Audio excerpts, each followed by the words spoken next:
네, 민족 최대 명절 설날인 오늘 북한 김정은은 아버지 김정일의 생일을 맞아서 금수산 태양궁전을 찾았습니다. 네, 두 분 모셨습니다. 문성무 한국국가전략연구원 통일전략센터장, 김광진 국가안보전략연구원 연구위원과 함께 얘기를 나눠보겠습니다. 네, 두 분 안녕하세요. 네, 안녕하십니까. 네, 안녕하십니까. 네, 먼저 금수산 태양궁전에 참배한 김정은의 오늘 모습부터 한번 확인해 보시죠. 김정은 동지께서는 민족 최대 경사스러운 광명성절에 즈음하여 2월 16일 0시 금수산 태양궁전을 찾으시고 위대한 장군님께 가장 경건한 마음으로 숭고한 경의를 표시하시면서 삼가 인사를 드리시었습니다. 네, 김정일의 생일이잖아요. 근데 생각보다 굉장히 좀 조용하게 치러졌다 이런 느낌이 듭니다.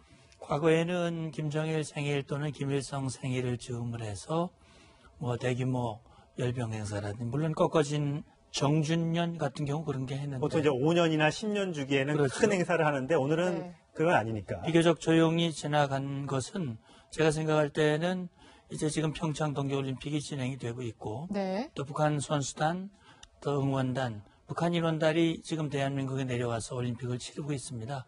김정은 자신이 평창올림픽을 민족의 올림픽이라고 얘기를 했고 성공을 진심으로 바란다. 네. 아마 여기에 죄를 뿌리는 도발을 하거나 과거에 이제 김정일 생일을 즈음해서 작년에 광명성 사몬과 이훈가 쏜 게 생일 직전이었던 것 같습니다. 그렇죠. 예. 그래서 이번 같은 경우는 여러 가지 의미에서 북한이 평범하게 경축 보고 대회 또 지금 이 김정일 묘소 참배 이런 것들 정상적인 일상적인 그런 행사로 좀 치르고 있는 것이 아닌가 생각이 듭니다. 예. 자, 오늘 금수산 태양궁전 참배에는 최룡해를 포함한 당 간부들이 많이 참석을 했습니다.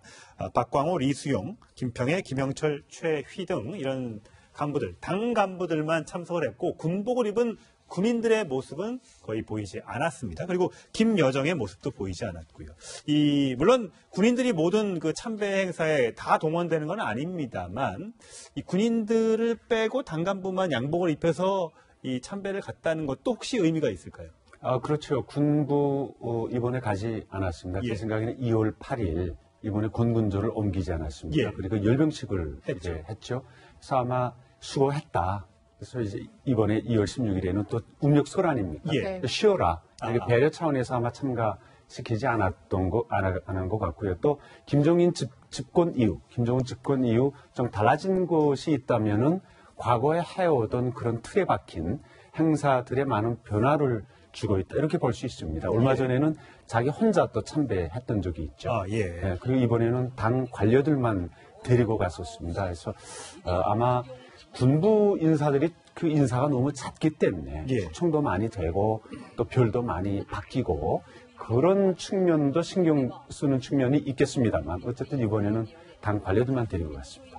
또 최근에 아무래도 여동생 김여정 띄우기가 굉장히 많아서 한국에도 오기도 했었고 그 이후에 팔짱을 끼고 사진을 찍기도 하고 그런 경우가 많아서 김여정도 조금 등장하지 않을까라고 했었는데 모습은 좀 보이지 않았거든요. 네, 그렇죠. 그건 아마 앞서 제가 말씀드린 이번 행사를 조용하게 그냥 평범하게 치르는 그 일련의 연장선이 아닐까 하는 생각도 듭니다. 예. 군부 인사를 데려가지 않은 이유로서는 제가 생각할 때는 아마 최근에 김정은이 뭔가 이 평화를 지향하는 듯한 그런 모습들을 보여주고 있으니까 군부 인사를 데려가지 않음으로써 그런 것들을 좀 부각시키려고 하는 의도가 혹시 있지 않았을까 하는 추정도 해볼 수 있는데 김여정 같은 경우 예를 들어서 이번 규모를 좀 크게 좀 더 확대하는 행사를 했다면 김여정이라든지 이런 인원들을 데려갔겠지만 최근에 노동신문 보도에도 나왔듯이 말씀하신 대로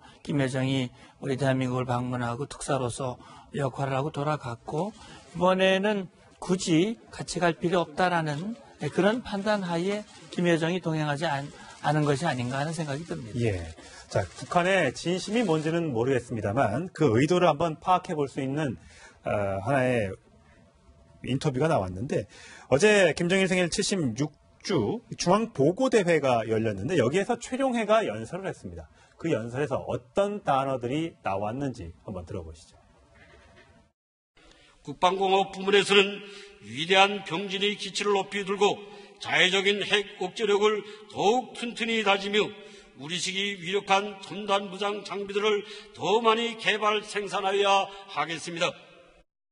여기도 들어보면 핵 억제력, 물론 자위적이라는 말을 앞에 달았습니다만 핵 억제력이 나오고요. 그 다음에 첨단 무장 장비 등등을 얘기를 했습니다. 결국은 이 최룡해의 얘기, 물론 김정은이 직접 한 얘기는 아닙니다만 이게 다 의중이 반영이 됐고 보고가 됐을 테니까요. 이게 결국 북한의 속내는 핵을 절대 포기할 수 없으며 앞으로 미사일도 계속해서 실험할 수 있다는 것을 내비친 거 아니냐는 지적이 나옵니다. 예, 그렇죠. 근데 이제 이런 표현은 김정은이 육성 신년사 지난 1월 1일 직접 낭독한 신년사에서도 언급을 했어요. 예. 자기들은 핵무력을 완성을 했고 더욱 강력하게 강화시켜 나가겠다. 그 이전에도 보면 김정은이 기회가 있을 때마다 자기들이 선택한 경제 핵 병진 노선은 참으로 현명한 선택이었다. 이렇게 얘기를 하고 있거든요. 그러니까 지금 말씀하신 대로 보면 병진의 기치를 높이든다. 이거는 결국 핵 경제 병진을 계속하겠다라고 하는 것이고 경제를 같이 하겠다는 게 뭐 개방을 하고 이런 건 아닌 거잖아요. 아닙니다. 물론입니다. 자기들은 핵을 개발하지만 경제 분야도 같이 힘을 쏟겠다라고 하는 표현인데 현실하고는 매우 동떨어진 주장이죠. 그러니까 자위적인 핵 억제력이라고 그랬는데 자위적이라는 말도 말이 되지 않는 거예요. 그러니까 자기들은 자위적인 수단이기 때문에 핵 무력은 정당한 것이고 따라서 미국과 국제사회의 대북 제재와 압박이 부당하다라고 이런 표현에서 나와 있는 것이고 이것을 계속 튼튼히 다지고 첨단 무장 장비들을 개발 생산하겠다고 하는 것은 김정은의 교실을 그대로 실천하겠다. 다시 말하면 자기들은 그런 핵 미사일 역량을 계속 강화하면서도 이것은 평화적인 무기고 또 자위적인 무기이기 때문에 남북 대화도 할 수 있고 남북 개선도 할 수 있고 정상회담도 할 수 있고 국제사회 대북 제재는 이건 없어져야 된다 하는 주장을 정당화시키기 위한 그런 의도라고 볼 수 있겠죠. 네. 또 한 가지 좀 확인할 수 있었던 사실이 있었는데요. 북한의 핵 의지뿐만이 아니라 그 황병서 추정 인물이 포착됐는데 의외의 자리에서 좀 포착이 됐습니다. 지금 보시면 저 옆쪽에 또 뒤쪽에 황병서가 있거든요. 군복을 벗었고요. 저 자리면 뭐 노동당 부부장급 이런 얘기가 나오던데 굉장히 많이 밀려난 거죠. 네, 황병서 맞습니다. 지난 10월부터 노동당 조직지도부가 주관하에 군 총중치고 검열했다고 하지 않았습니까? 그 결과로 황병서가 혁명화를 갔었고요. 혁명화보다는 아마 고급당 학교에서 재교육이라고 하죠. 그 교육을 받았을 가능성이 높고요. 또 김원훈 같은 경우에는 좀 더 심하게 이렇게 처벌을 받은 것으로 알려지고 있습니다. 그것이 끝나서 아마 복직을 한 것 같고요. 주변 인물들을 보면 전일춘 노동당 39호실 실장입니다. 부부장급 또 1부부장급 정도. 부부장급이면 차관급 정도 되는 거죠. 북한은 당국가 체계에서 북한은 차관보다 훨씬 높습니다. 노동당 부부장이. 왜냐하면은 당 전문 부서가 이 내각 송위원회들을 관리를 하거든요. 그러니까 부부장들이 상급 정도 된다고 볼 수 있습니다. 상급 정도. 상급 정도. 그래서 지금 부부장들 같이 있는 거 봐서는 제 생각에는 자기 원래 있던 노동당 조직지도부 부부장으로 복귀하지 않았나 이렇게 보여집니다. 그렇군요. 북한은 정상국가라고 본인들은 맨날 주장하지만 뭐 똥별이라고 말도 하잖아요. 별을 붙였다 뗐다 하고 뭐 올렸다가 내렸다고 하고 우리나라 같았으면 저렇게 왔다 갔다 막 그 지기가 바뀌면 본인이 버티기 참 어려울 텐데 북한은 저게 너무 자연스럽게 이루어지더라고요. 이전에는 그러진 않았습니다. 물론 김창범이라고 이제 인민무력 상할 때 뭐 다니면서 자기가 막 견장 떼고 뭐 이걸 낮추고 이런 식으로 군벌주의라고 하죠. 소위 그런 거 많이 했다고 하는데 숙청이 됐죠. 그 이후로는 그렇게 말이 안 되는 그런 일은 많이 없었습니다. 근데 김정은 시대 들어와서 특히 많아지고 있죠. 그래요? 뭐 차수 아니면 대장별 달았다가 뭐 중장 별 2개, 3개 막 떨어졌다가 다시 이제 또 달고 하는 이런 식의 이제 군부 길들이기죠. 지금 김원훈 같은 경우에는 자기 고모부 장성택 그 처리하는 과정에 깊숙이 관여했고 이 3대 세습과 후계 체제 안착에 결정적인 공헌을 한 사람임에도 불구하고 지금 초벌을 주지 않았습니까? 예. 이거 보면은 북한에서 가장 문제가 있는 위협적인 인물로부터 시작해서 김정은 가장 가까이 있는 사람들까지 다 숙청되거나 처리되고 있다. 예. 이런 것들을 볼 수 있는데 개 중에는 군부에 대한 숙청과 이 별 뗐다 붙였다 하는 그런 것들이 가장 많습니다. 예. 하여튼 뭐 제가 보기에는 이런 어떤 그 인사만 보더라도 정상국가다운 모습은 좀 아닌 것 같다는 생각이 계속해서 듭니다. 자, 황 변호사가 또 어떻게 또 어떤 그 자리로 다시 깜짝 복귀를 하게 될지, 지금 현재는 최종회가 2인자입니다만 또 어떻게 또 강등이 되고 이럴지 좀 지켜봐야 될 것 같습니다. 김여정 빼고는 아무도 확실한 사람은 없다는 점 좀 우리가 좀 유념해 봐야 될 것 같고요. 자, 북한 군부 소식에 이어서 미국, 이 참 남북 관계뿐만 아니라 이 북미 관계도 굉장히 어떻게 갈지 지금 예상을 하기가 참 어렵습니다. 우리나라에 왔던 펜스 미국 부통령이 김여정을 뭐 무시했다라는 얘기를 했을 정도로 또 안 좋은 것 같다가도 대화는 할게 또 이렇게 얘기하고 좀 미국의 의중도 정말 좀 알기가 어려운데 우리가 근데 그동안 코피 전략 많이 했었지 않습니까? 특정한 북한의 어떤 그 무기고나 이런 데를 타격하는. 근데 이 부분에 대해서도 지금 미국에서는 그런 적 없다. 또 이런 또 얘기가 나오더라고요. 예, 그러니까 미국 입장은 분명합니다. 미국은 북한의 핵 문제, 다시 말하면 비핵화를 달성하겠다고 하는 확실한 목표를 가지고 있죠. 왜냐하면 김정은이 지난 1월 1일 신년사에서도 미국 본토 어디든 타격 가능한 모든 미사일, 핵미사일을 다 완성하고 있다. 단추 누르기만 하면 된다. 이렇게 미국을 향해서 도전하고 있고 그게 말로만이 아니라 실제 그런 역량을 갖추고 있다고 하는 것을 미국은 알고 있어요. 예. 그렇기 때문에 거기에 대한 대비책으로서 최대의 압박, 최대의 관여라고 하는 그런 대북 정책을 추진하고 있고 코피 전략도 정확히 표현하면 코피 터트리기 작전 뭐 이런 건데 말하자면 말씀하신 대로 선제적인 공격이라기보다는 예방 공격이라고 볼 수 있습니다. 북한의 기선을 제압하기, 단 길을 꺾고 대화의 자리로 이끌어내기 위해서 대북 제재 압박, 경제적인 제재 압박하는데 꿈쩍을 안 한다. 그 코피를 팍 터트려서 대화의 자리를 이끌어내겠다. 그러니까 뭐 사람이 다치지 않는 범위 내에서 어느 일정 부분을 폭격을 한다거나 위협을 가한다는 건가요? 그러니까 전체의 그 군 기지를 다 타격하는 게 아니고 제한되게 몇 군데만 골라서 정밀하게 타격함으로써 이거 안 되겠다. 대화의 자리로 나가야 되겠다라고 하는 것을 유도하기 위한 차원에서 그런 언급들이 나왔는데 사실 그건 미 행정부의, 미 국방부의 공식적인 전략이라기보다는 아마 일각에서 제기되고 있는 그것이 언론에서 회자된 그런 표현이라고 생각이 돼요. 그러다 보니까는 이제 국회의원이 지금 손턴 국무부 동아태 차관보 지명자 청문회에서 그렇게 물으니까 나도 그런 말은 들은 적이 없다. 또 백악관도 그런 것이 지금 공식적으로 되고 있는 것이 아니다라고 말한 것 같은데 역시 말씀했듯이 미국도 북한을 대화의 자리로 이끌어내겠다. 과거에는 비핵화에 대한 분명한 입장을 안 보이면 그 대화 자체를 시작 안 하겠다 그랬는데 예비적인 성격의 탐색전의 대화는 가능하겠다. 문턱을 조금 낮췄습니다. 그러나 대화가 열리더라도 대화가 개시되더라도 비핵화에 대한 분명한 입장을 전달하는 그런 자리가 될 것이다. 그렇게 입장을 분명히 하고 있지요. 네. 아무래도 이제 미국이 약간은 대화를 조금 전환하는 느낌이 들어서 방금도 말씀하셨지만 조금 더 미국의 그 방향을 좀 지켜보도록 하고요. 근데 2주 전에 사실 미국 직접 방문하셔서 백악관의 초청으로 트럼프 대통령 만나고 오셨잖아요. 아무래도 이렇게 좀 대화를 나누셨으면 좀 느낌을 받으셨을 것 같다는 생각이 들거든요. 좀 어떠셨어요? 네, 트럼프 대통령과 미국의 이제 북한 입장은 확실하죠. 이번에 느낀 것은 이제 연두교서 연설을 하지 않았습니까? 그때 지성호 나우 대표를 초청을 해서 오토 원비어 부모들과 같이 소개를 했습니다. 그리고 거기에서 언어됐다고 하죠. 소개된 외국인이 유일하게 지성호 대표입니다. 이건 뭐냐면은 트럼프 대통령과 미 행정부가 북한 문제를 미국 그 대외 정책의 최우선 순위에 올려놨다. 이렇게 평가할 수 있습니다. 그건 이미 작년부터 그렇게 감지가 됐죠. 최우선적으로 해결을 하겠다는 겁니다. 그리고 인권 문제를 포함해서 북한을 최대한 압박하는 그런 게 이제 현재 미국이 취하고 있는 정책이다. 예.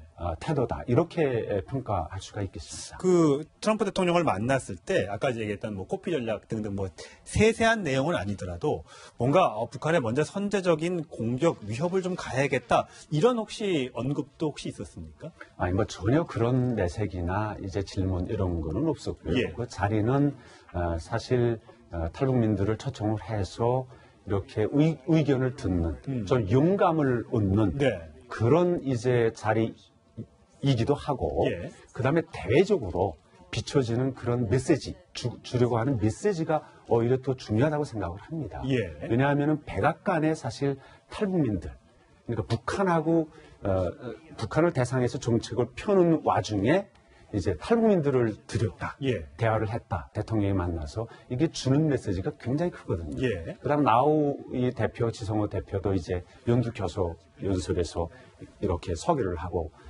큰 감동을 주지 않았습니까? 이게 이 자체가 북한을 포함해서 전 세계에 주는 메시지가 크다. 저는 이렇게 생각합니다. 이제 제가 생각할 때는 이번에 펜스 부통령도 오토 원비어 부친을 예. 평창올림픽에 초청을 그렇죠. 해서 네. 함께 왔고 그다음에 한국에 와서도 탈북민들과 면담을 했거든요. 미국은 크게 두 기둥 북한을 압박하는 그 내용이 핵 문제와 관련된 것과 함께 북한의 인권 문제입니다. 그러니까 탈북민들을 의회에 또 백악관에 초청을 하고 펜스가 와서 직접 만나고 하는 것은 북한은 최고의 인권 탄압 국가고 이런 북한의 민낯을 우리가 잊어서는 안 된다.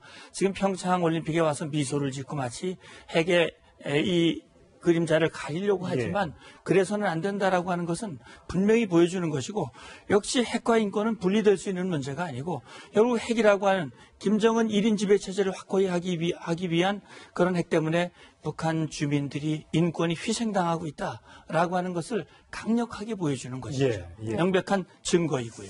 그렇죠. 트럼프 대통령이 최근에 이제 핵뿐만 아니라 인권을 많이 강조하고 있긴 한데, 그러니까 직접 대화 나눠 보셨으니까 트럼프 대통령이 정말 많이 궁금해하던 것, 많이 이렇게 탈북자들에게 물어보던 거는 좀 어떤 것들이 있었나요?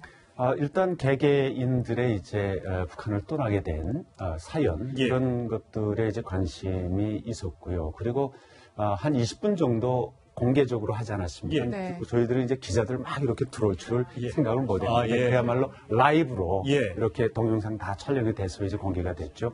끝나고 사실 12시쯤에 자리에 일어서려고 하다가 예. 우리가 좀 더 이제 자꾸 얘기를 좀 하자고 해갖고 한 15분 내지 20분 정도 더 얘기를 했죠. 기자들 없이. 예. 근데 그때 이제 북한 주민들을 정말 도와달라. 이런 많은 부탁을 했죠. 대통령들이 하니까 김정은이 이제 정권을 확실히 잡고 있냐. 그다음에 군부를 장악하고 있냐. 네. 그리고 군부가 어느 정도 김정은에게 충성을 하고 있냐. 이런 쪽에 이제 많이 관심을 가졌고요. 또 예. 질문들 하는 거 보니까 바로바로 이렇게 나오더라고요. 질문들이. 답변이. 질문들이. 예. 관심 예. 사항들이. 그래서 아마 그런 쪽에서 굉장히 그 관심을 많이 가지고 있고 예. 이제 신경을 많이 쓰고 있다. 이렇게 느낄 수 있었습니다. 혹시 청와대에는 가보신 적 있으세요? 탈북 이후에?